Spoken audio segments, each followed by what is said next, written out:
Teleshikues të nderuar, mirëmbrëma. Ju ftojmë të ndiqni edicionin e lajmeve të televizionit Tuskana. Në fshatin Novosel filloi merremetimi i rrugës, investim ky që bëhet me ndihmën e komunës së Osllomes, që ka dhënë 16.000 euro dhe vetë kontributin e fshatarëve të kësaj bashkësie lokale. Në fshatin Novosel filloi merremetimi i rrugës, e cila para 2 vite u dëmtuar shumë nga një shi i madh që ra atëherë. Për merremetimin e kësaj rrugë, komuna e Osllomes ka dhënë 16.000 euro, ndërsa për hapjen e rrugës si dhe hapjen e kanaleve dhe blerjen e gypave kanë kontribuar vetë fshatarët që jetojnë në fshat, por edhe ata që janë larguar që motin në qytet. Fshati Novosel është një fshat i vogël me afërsisht 25 shtëpi dhe për afërsisht 100 banor. Mundësitë e tyre për të asfaltuar atë dhe në atë mënyrë të sigurojnë zgjidhje afatgjatje janë të pakta. Prandaj fshatarët mendojnë që me këtë ata vetëm përkohësisht e zgjidhin problemin dhe presin që komuna vitin e ardhshëm të ndihmojë në asfaltimin e rrugës, me çfarë do të shmangeshte rreziku i asaj që ndodhi para 2 vitesh ku shiu e dëmtoi rënd rrugën. Me këtë do të parandaloheshte edhe migrimi i banorëve të këtij fshati dhe do të ndihmojë vitalizimi i këtij lokaliteti pitoresk dhe do të ofrojë mundësia për perspektivë të këtyre banorëve.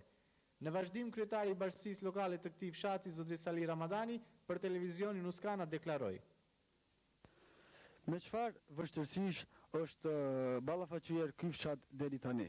Ky fshat deri tani është ballafaquar me problemin e rrugës e cila nuk ka funksionuar, kemi qenë totalisht të bllokuar.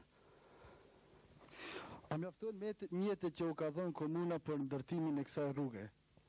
Pa mjetet që i ka dhënë komuna janë 1 milion dinar të reja, nuk mjaftojnë për tërësisht të realizohet kjo rrugë Serbisë Novosel, për edhe me gjithë atë do të realizohet që kjo pjesë e hapjes së re të trasës që të ketë funksionim dhe ekzistencë në këtë fshat.